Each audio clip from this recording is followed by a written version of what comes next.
D'ailleurs, cette loi-là était particulièrement bien faite parce d'abord, elle fut adoptée, je le mentionne au passage, de façon unanime, et elle prévoyait aussi certaines circonstances particulières pouvant se poser. Par exemple, elle prévoyait, la loi, que le gouvernement pouvait quand même encourir des dépassements pour une période d'au plus un an si, en raison d'une catastrophe ayant un impact majeur sur le budget, une détérioration importante des conditions économiques ou d'une modification dans les programmes de transferts fédéraux au gouvernement, il était donc possible, dans ces circonstances-là, de prévoir un déficit, mais le gouvernement devait alors résorber ce dépassement sur une période maximale de 5 ans. C'était clair, cette loi-là, elle était claire, elle était encadrée, et elle avait, ce qui est un autre élément intéressant, elle avait aussi été élaborée, Madame la Présidente, dans la foulée du sommet économique qui avait débouché sur un consensus sociétal pour le bien du Québec d'aller vers le déficit zéro. Cette loi 3 sur l'équilibre budgétaire nécessitait beaucoup de courage de la part du gouvernement du Parti québécois de l'époque. Ça aurait été facile, Madame la Présidente, de faire comme les libéraux avaient fait de 90 à 94, je vous l'ai décrit en long et en large tantôt, de laisser aller les choses, de laisser le déficit augmenter. C'est tellement facile de faire ça. Allons-y on augmente 4 milliards, 5 milliards, 6 milliards, 7 milliards. C'est facile de faire ça. Mais à un moment donné, c'est qui paye pour ça? C'est les générations qui suivent. Alors, le gouvernement du Parti québécois, sous la direction de Lucien Bouchard, a décidé que c'était assez et qu'on agirait de façon responsable dorénavant. Et c'est là qu'on voit la différence, donc, entre un gouvernement formé par le Parti libéral, qui fait des déficits année après année, qui ne contrôle pas les finances publiques, et un gouvernement du Parti québécois qui, à partir de 1996, s'est attelé au problème, a pris des décisions courageuses, s'est préoccupé de l'état des finances publiques, s'est préoccupé des prochaines générations, et en quelques années, grâce à ces mesures-là, a atteint le déficit zéro. Malheureusement, pour le Québec, en 2003, le Parti libéral est revenu au pouvoir. Et on apprend que, quoi qu'on en ait dit au cours des dernières années, alors que le gouvernement libéral prétendait depuis 5-6 ans qu'il ne réalisait pas de déficit, on vient d'apprendre que non, il y avait un déficit. Tantôt, le député de Richelieu parlait qu'on avait réussi par une créativité comptable à faire en sorte de pouvoir dire qu'on ne faisait pas de déficit. Le vérificateur général nous a dit non, il y avait des déficits à peu près pour toutes les années depuis 2003.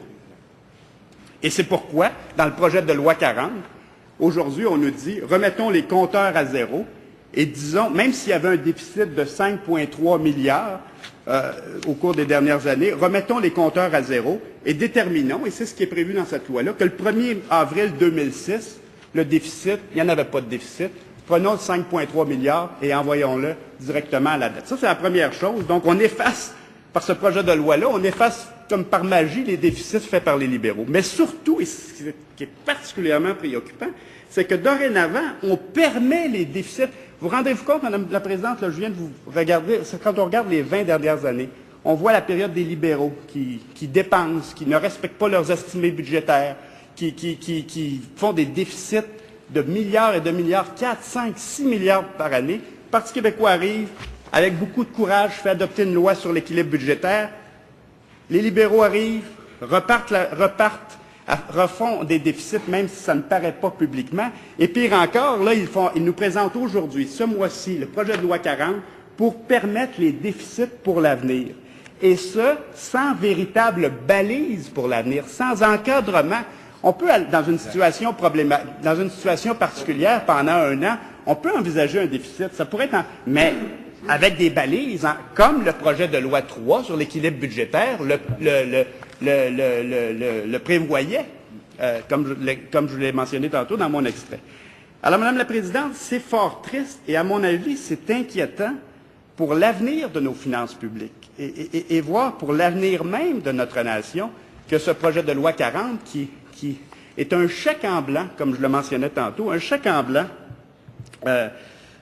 par rapport à nos finances publiques. Je vois qu'il ne me reste que quelques minutes, Madame la Présidente. C'est d'autant plus amusant, d'autant plus amusant de voir l'attitude des libéraux qui nous avaient dit à combien de reprises durant la dernière campagne qu'il n'y aurait pas de déficit. J'aurais pu vous citer, mais je vois que le temps s'écoule, j'aurais pu vous citer combien de discours où les libéraux l'an dernier nous ont dit « N'inquiétez-vous pas, il n'y aura pas de déficit. » Écoutez, malgré la crise, le premier ministre promet un déficit zéro.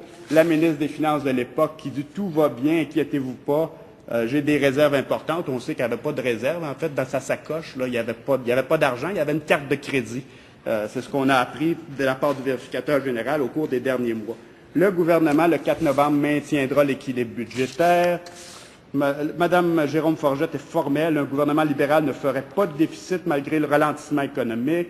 Écoutez, c'était, et pire encore, on accusait la chef de l'opposition officielle de s'être mélangée dans ses calculs. Alors écoutez, je vous dis tout ça, Madame la Présidente, je pense que si on revient au projet de loi 40, comme je vous le disais tantôt, c'est un projet de loi, donc, qui est extrêmement triste, qui suspend indéfiniment la loi sur l'équilibre budgétaire adoptée en 1996 sous le gouvernement du Parti québécois, sous le gouvernement Bouchard, qui empêchait à l'époque, sauf circonstances exceptionnelles, de faire des déficits budgétaires, qui obligeait le gouvernement à prévoir des mesures, justement, de résorption d'un déficit.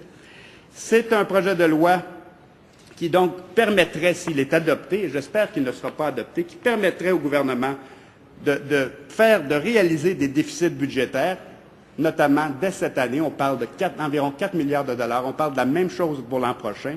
Et surtout, qui ne prévoit pas de plan de remboursement de ces déficits. Il autorise en fait le gouvernement à ne pas déposer de plan de retour à l'équilibre budgétaire. Je vous soumets, Madame la Présidente, que ça m'apparaît tout à fait irresponsable. C'est tout à fait irresponsable pour les prochaines générations.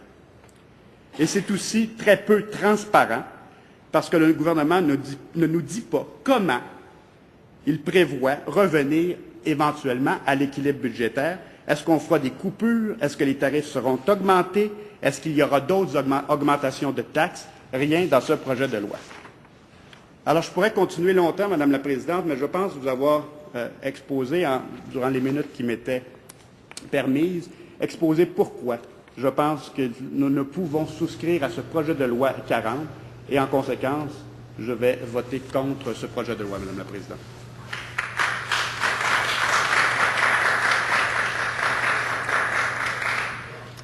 Alors, je vous remercie, Monsieur le député de Chambly.